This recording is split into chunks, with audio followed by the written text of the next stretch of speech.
नमस्कार बच्चों, 9वीं कक्षा हिंदी प्रथम भाषा क्लास में आपका स्वागत है। तो कैसे हो? ठीक है ना? यस, आपकी हिंदी अध्यापिका भी ठीक है। तो आज हम कबीर के पद्यों को सीखने जा रहे हैं। तो कबीर के संबंधित कुछ पद्य बोलिए। आप पहले कक्षा में कबीर के संबंधित पद्य सीखे हैं ना? एक पद्य सुनाइए। Yes, very good. कल करो सो आज करो, आज करे सो अब, पल में पल्लई पायोगो, बहुरी करोगे कब। यस, तो कबीरदास के पद्यों में ज्ञान पूर्वक और प्रेम पूर्वक होते हैं। ज्ञान के संबंधित और प्रेम के संबंधित पद्य होते हैं। ठीक है, तो आज हमारा इस पद्य भाग पाठ पहला क्या है? कबीर। कौन सा पाठ है? कबीर। ओके, एक महान कवि है। ओके, तो अब हम कवि के बारे में जानना चाहिए। ठीक है, देखिए, सुनिए। टेक्स्ट बुक लेकर, पेंसिल लेकर शब्द के नीचे पेंसिल लगाकर सुनिए, देखिए। किसका चित्र है ये? कबीरदास। यस ना? सुनो, देखो। कबीर ने जन्म और मृत्यु के बारे में अनेक किंवदंतियों प्रचलित है। तो कवि के जन्मों के बारे में और मृत्यु के बारे में बहुत सारे हम किताबों में उनके बारे में, जन्म के बारे में, मृत्यु के बारे में कवि परिचय में दिया गया, प्रचलित किया गया। इस ना कहा जाता है कि सन 1358 कब हुआ जन्म कबीरदास का? 1398। ओके, 1398 काशी में। कहाँ हुआ? काशी में। और सन 1518 आसपास, ओके, 1518 के आसपास मगहर में देहांत हुआ। तो जन्म 1398 और देहांत मीन्स मृत्यु। ओके, देहांत मीन्स व्हाट? मृत्यु। कब हुआ? 1518। तो ये काशी में इनका जन्म हुआ। इसका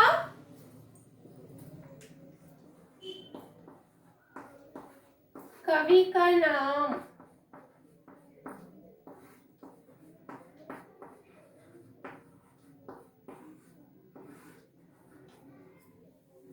तो बच्चों, ये कवि परिचय। पहले हम कवि परिचय किसके बारे में? कबीर के बारे में हम यहाँ डिस्कस कर रहे, एक्सप्लेनेशन कर रहे हैं। यस ना?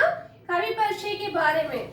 तो इस पहला पार्ट जो कबीरदास के देहावली दिया गया है, तो देखिए,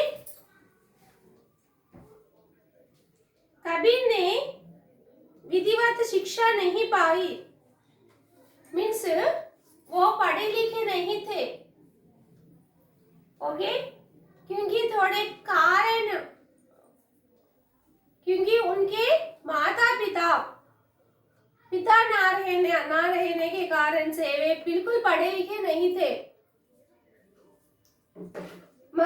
लेकिन बड़े ज्ञानी व्यक्ति थे। वे बड़े ज्ञानी व्यक्ति रहने से आज उनके बारे में हम पढ़ रहे हैं, यस ना। तब वे पढ़े लिखे नहीं थे, शिक्षित नहीं थे, विधिवत शिक्षा नहीं पाई थी, परंतु मीन्स लेकिन सत्संग, पर्यटन तथा अनुभवों से उन्होंने ज्ञान प्राप्त किया गया। सत्संग भी तो अच्छे कार्यक्रम, जो मंदिर में भजन होते हैं ना, वैसे कार्यक्रम में पर्यटन बोले तो यात्रा, ओके।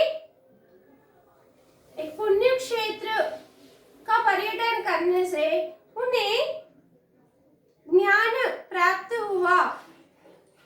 तो अच्छे कार्यक्रम में और भजन में बैठने से और पर्यटन यात्रा करने से उन्हें अच्छा नॉलेज मीन्स ज्ञान प्राप्त हुआ है। लेकिन वे शिक्षित नहीं थे, लेकिन उनके पास बहुत ज्ञान था। वे ज्ञान से ही इतने सारे देहावाली और बीजक कबीर ग्रंथावली दिखाए। महान व्यक्ति ना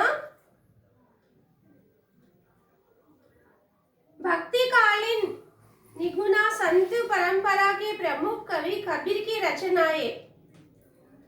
तो कबीरदास को भक्तिकालीन कवि कहा जाता है, ओके।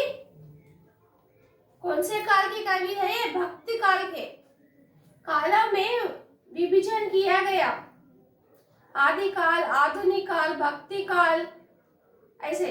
तो वे कबीरदास भक्ति काल के कवि थे, तो इनकी रचनाएं है, ओके। कबीरदास के रचनाएं कौन सी रचनाएं हैं? बीजक,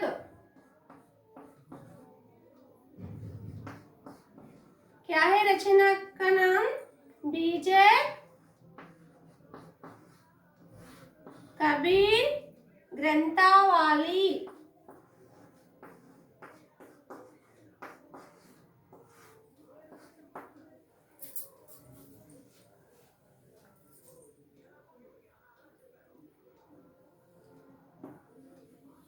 इस कबीरदास की रचना ये बीजक कबीर ग्रंथावली में संग्रहित है, किंतु तो इस पूरे पद्य, इस पूरे किसमें संकलित बोले तो इकट्ठा करके रखना, किसमें है?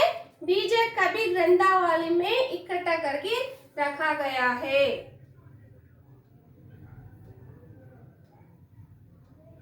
किंतु कबीर पंथ में उनकी रचनाओं का संग्रह बीजक ही प्रामाणिक माना जाता है। प्रामाणिक बोले तो बहुत फेमस, प्रसिद्ध, ओके, प्रसिद्ध माना जाता है। कुछ रचनाएं, ओके।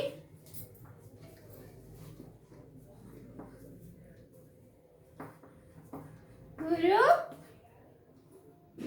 ग्रंथ साहिब,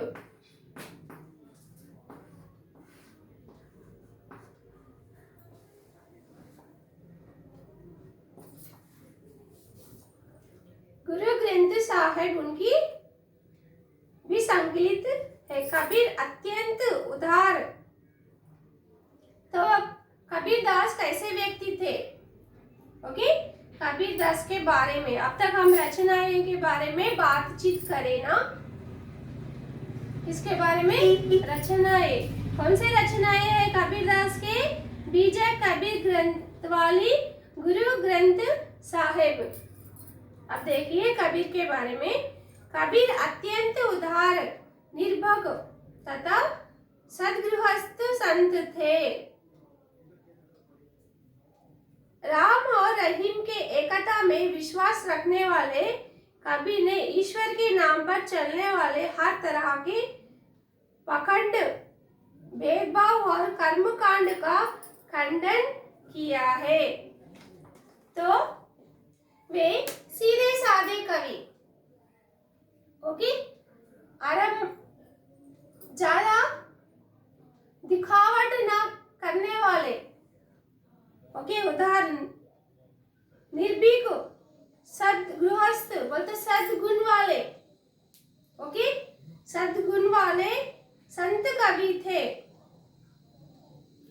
राम और रहीम, तो इनको रहीम क्या मानते थे कि सब लोग एक। ओके, सब लोग एक, राम रहीम सब एक वे समझते थे। विश्वास रखने वाली कवि ने ईश्वर के नाम पर चलने वाले हर तरह के पाखंड, भेदभाव और कर्म कांड का खंडन किया है। खंडन बोले तो विरुद्ध। किसका विरुद्ध? अब एक एक लोगों का एक एक तरीका होता है पूजा पाठ करने का, प्रार्थना करने का। तब विग्रह आराधन बहुत करते थे, तब ऐसे थोड़े उसको स्टॉप कर दिए, विरोध कर दिए। भगवान एक ही है, वे मन में है, मन से भगवान को प्रार्थना करना कहते थे। सबका भगवान एक है वे समझते थे।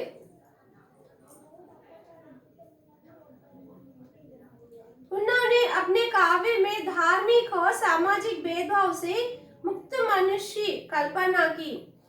तो उन्होंने अपने काव्य में, तो उनके काव्य में, उनके देहावली में, उनके पद्य में तो किसके बारे में लिखा गया? धार्मिक और सामाजिक भेदभाव। ओके, धार्मिक तो धर्म के बारे में और सामाजिक भेदभाव, तब लड़ाई, थोड़े मतभेद, कुलभेद की लड़ाई जो होते थे ना, उसको रोक कर उसके बारे में, उसके संबंधित ज्ञान के बारे में। ओके, सब लोग एक, उनका कहना क्या है? सब लोग एक। तो इसके संबंधित वो जो लिखे हैं देहावली, उसमें भी किसके बारे में ये लिखे हैं? ज्ञान और धार्मिक की भावना लिखा है। उनके पद्यों के भाव में अधिक ज्ञान के बारे में दिया जाता है। इसके बारे में ज्ञान।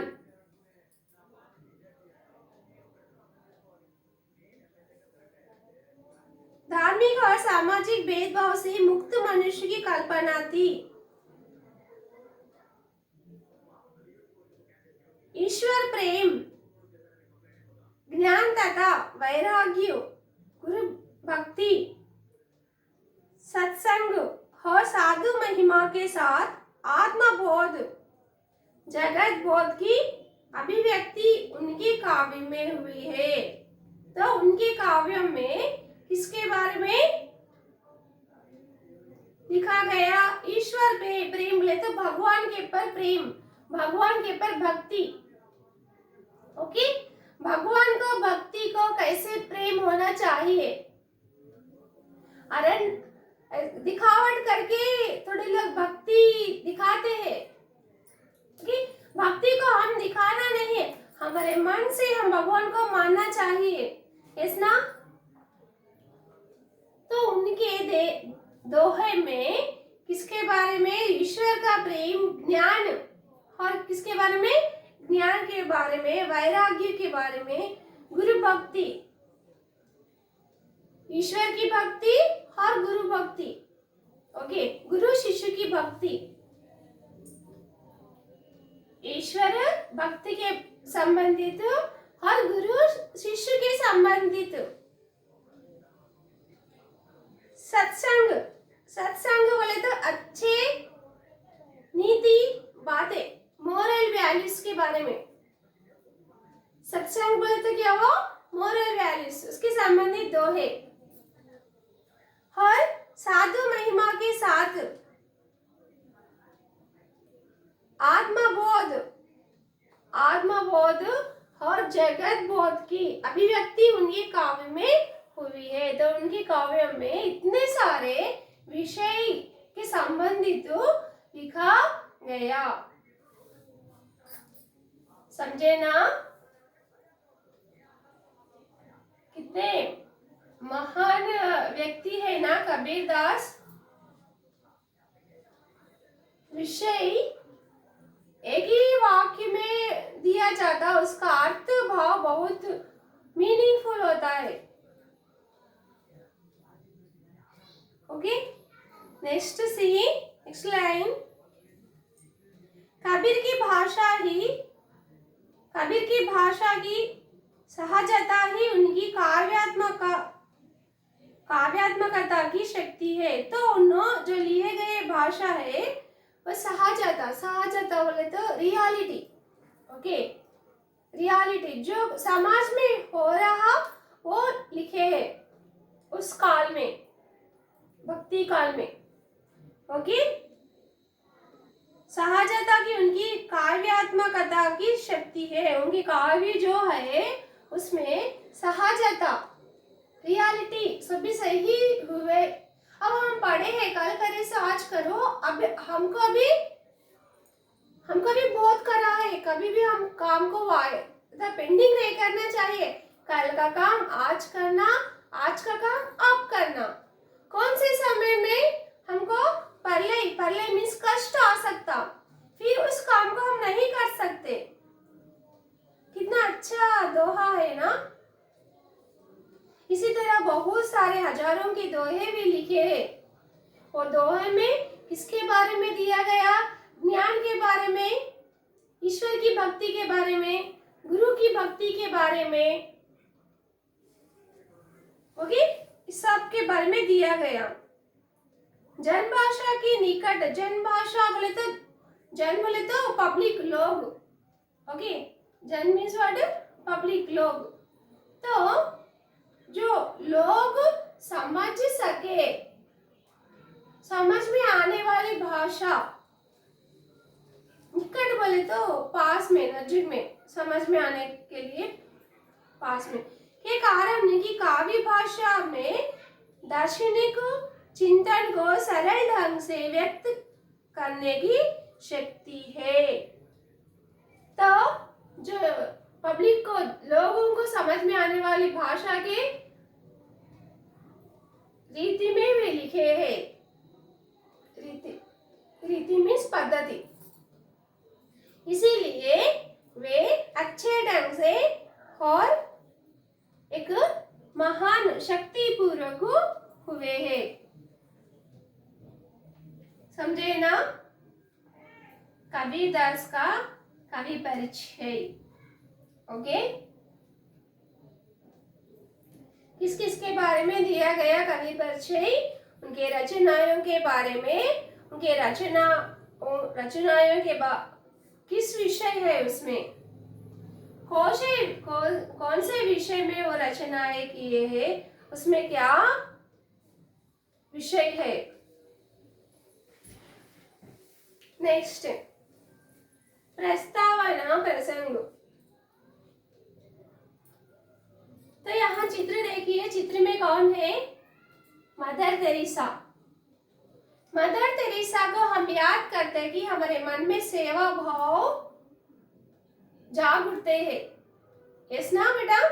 मदर तेरेसा में सेवा मूर्ति। देखिए, जब बच्चों को खाना खिला रही है तब हम यहाँ दिया गया विषय पढ़ेंगे। नर नारायण स्वरूप है, नर नारायण स्वरूप है, सारी दुनिया में परोपकार भरा है। इस परोपकार की सेवा हमारे हाथों होनी चाहिए। परमेश्वर की पूजा यानी दीन दुखी जनों की सेवा। आचार्य विनोबा भावे। ओके, लिखे वाले कौन है? आचार्य विनोबा भावे। तो यहाँ इसका अर्थ समझिए। नर नारायण, नर नारायण के स्वरूप, मानव भगवान के स्वरूप। तो जब हम बड़े बुजुर्गों को, जो दीन लोगों को, गरीबों को हम भगवान के रूप में मानना चाहिए। नर नारायण बोले तो भगवान।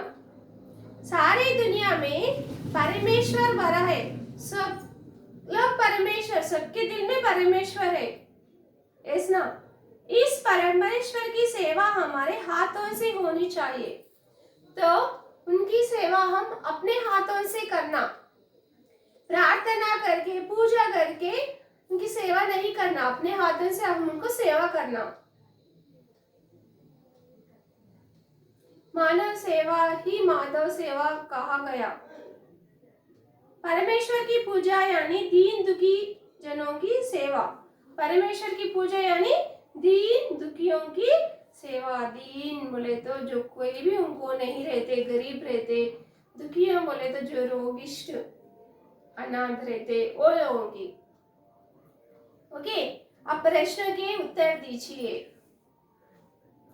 विनोबा जी परमेश्वर की सेवा किसे मानते हैं? किसे मानते हैं? बोलिए। दीन दुखियों को। किसे मानते हैं?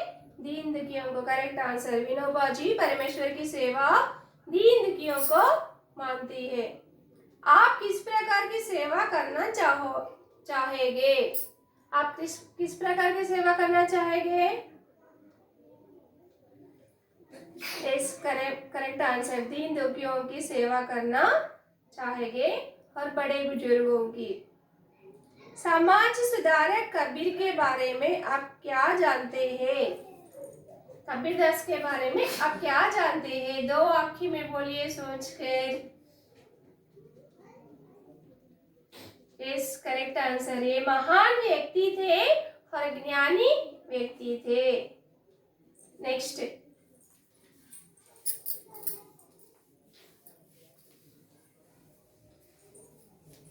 यस, नाउ भूमिका। भूमिका मीन्स नेक्स्ट कविता के बारे में, दोहे वाली के बारे में सुनिए।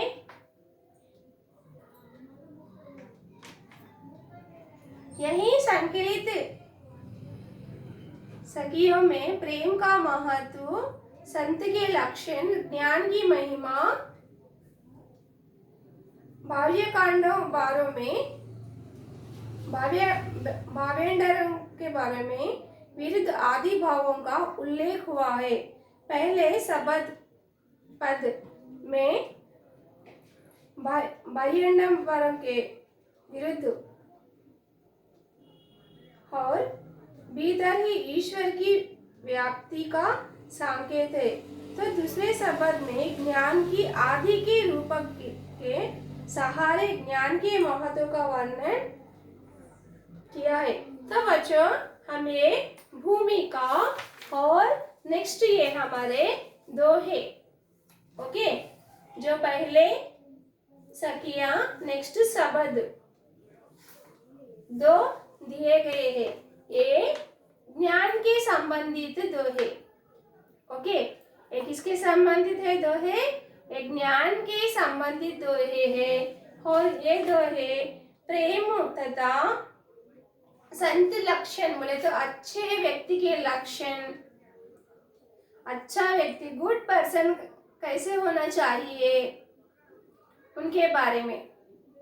ओके, एक जो दोहे है, हम इसे कल गीत की तरह गाना और इसके बारे में एक्सप्लेनेशन करना करेंगे, ठीक है ना? आज हम सिर्फ क्या याद रखना? कवि परिचय। ओके, कवि परिचय इज इम्पोर्टेंट ना, कवि परिचय जरूर याद रखना चाहिए। ओके, तो हमारा पहला पार्ट कबीर दास के बारे में। कबीर दास एक गरीब घर के व्यक्ति थे। तो इनके बचपन में ही इनके माता पिता का मृत्यु हुआ था। तो इनको एक गरीब घर वाले पालन पोषण किया है। ये बिल्कुल पढ़े लिखे नहीं थे, विद्याभ्यासन बिल्कुल नहीं करे थे। हम लोग इतना पढ़े लिखे हैं, फिर भी हमें इतना ज्ञान नहीं है। लेकिन वे पढ़े लिखे नहीं थे, वे सत्संग और पर्यटन यानी यात्रा से उनको ज्ञान प्राप्त हुआ है। तो तब वे उनके ज्ञान से इतने सारे रचनाएं, ज्ञान के संबंधित रचनाएं लिखे हैं। तो उनका जन्म कब हुआ? 1398 ना, देहांत 1518।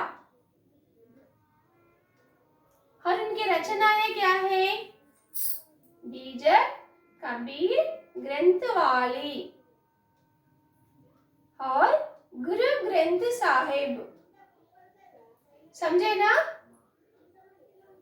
कवि परिचय याद करो, कवि परिचय याद कीजिए। Okay,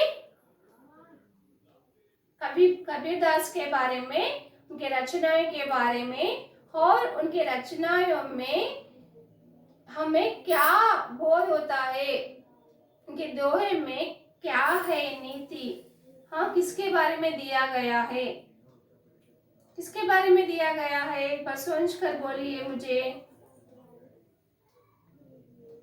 yes, very good, correct answer.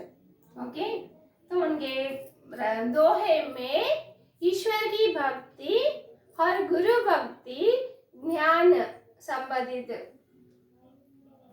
के बारे में दिया गया है। समझे ना? यस, धन्यवाद बच्चों।